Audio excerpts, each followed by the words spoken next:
ത്രിയേക ദൈവത്തിന് സ്തുതി. ഇന്ന് വലിയ നോമ്പിൻ്റെ 35-ാമത്തെ ദിനം. കാൽവറിയിലേക്കുള്ളതായ നമ്മുടെ യാത്രയുടെ 35-ാമത്തെ ചവിട്ടുപടിയും നാം ചവിട്ടിക്കഴിഞ്ഞു. ഇനിയുള്ളതായ നമ്മുടെ യാത്രകൾ ക്രിസ്തുവിനോട് പറ്റിച്ചേർന്നുള്ളതായ യാത്രകളായിരിക്കണം. ക്രിസ്തുവിനെ മുറുകെ പിടിച്ചുകൊണ്ടുള്ളതായ യാത്രകളായിരിക്കണം ഇനി നമുക്ക് ചെയ്തു തീർക്കുവാനായിട്ടുള്ളത്. പ്രിയരെ, ക്രിസ്തുവിനോട് ചേർന്ന് നാം സഞ്ചരിക്കുമ്പോൾ നമ്മുടെ നോമ്പ് അർത്ഥമുള്ള നോമ്പായി തീരും. നമ്മുടെ നോമ്പ് ജീവനുള്ള നോമ്പായി തീരും.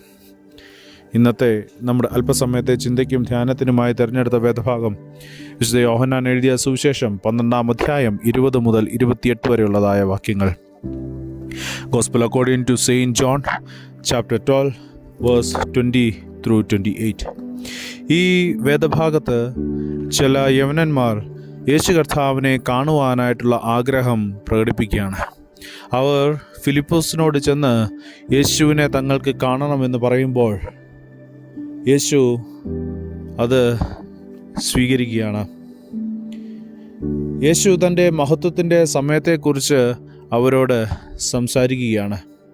എന്നാൽ യേശു കർത്താവ് പറയുന്നതായ വഴി വ്യത്യസ്തമാണ്. ആ വഴി ക്രൂശിൻ്റെ വഴിയാണ്. യേശു കർത്താവ് പറയുന്നുണ്ട്, ഗോതമ്പ് മണി നിലത്ത് വീണ് ചാകുന്നില്ല എങ്കിൽ അത് തനിയെ ഇരിക്കും, ചത്തുവെങ്കിലോ വളരെ വിളവുണ്ടാകും. ഇത് ആത്മീയമായ ജീവിതത്തിൻ്റെ ഒരു അടിസ്ഥാനമാണ്. മരണം ആണ് ഫലം. ഇവിടെ മരണം എന്നത് ശാരീരികമായ മരണം മാത്രമല്ല, പിന്നെയോ സ്വാർത്ഥതയുടേതായ മരണം, അഹങ്കാരത്തിൻ്റെതായ മരണം, സ്വന്തം ഇഷ്ടങ്ങൾ ഉള്ളതായ മരണം. നാം പലപ്പോഴും ജീവിതം പിടിച്ചെടുക്കുവാനായിട്ട് ശ്രമിക്കുകയാണ്.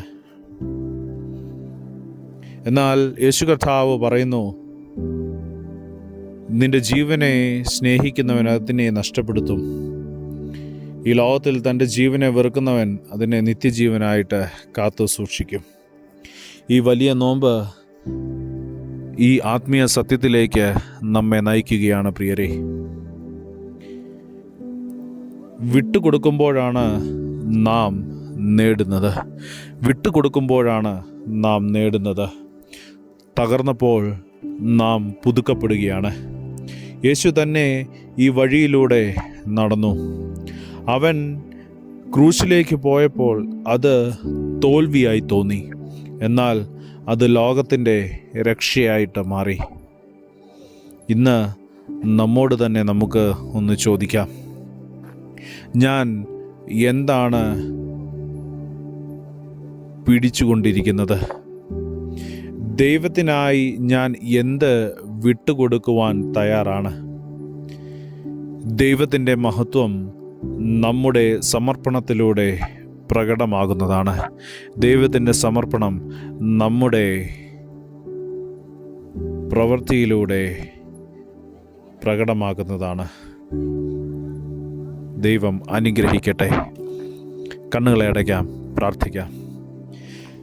ദൈവമായ കർത്താവേ, എൻ്റെ ജീവിതം നിൻ്റെ കൈകളിൽ ഞാൻ സമർപ്പിക്കുന്നു. എൻ്റെ സ്വാർത്ഥതയും എൻ്റെ അഹങ്കാരവും നിനക്കായി ഞാൻ ത്യജിക്കട്ടെ. നിൻ്റെ ഇഷ്ടം എൻ്റെ ജീവിതത്തിൽ നടപ്പാക്കണമേ. എൻ്റെ ജീവിതം നിനക്കായി ഫലപ്രദമായി തീരണമേ. യേശുവിൻ്റെ നാമത്തിൽ തന്നെ ആമേൻ. സ്നേഹത്തോടെ, ജോയലച്ചൻ.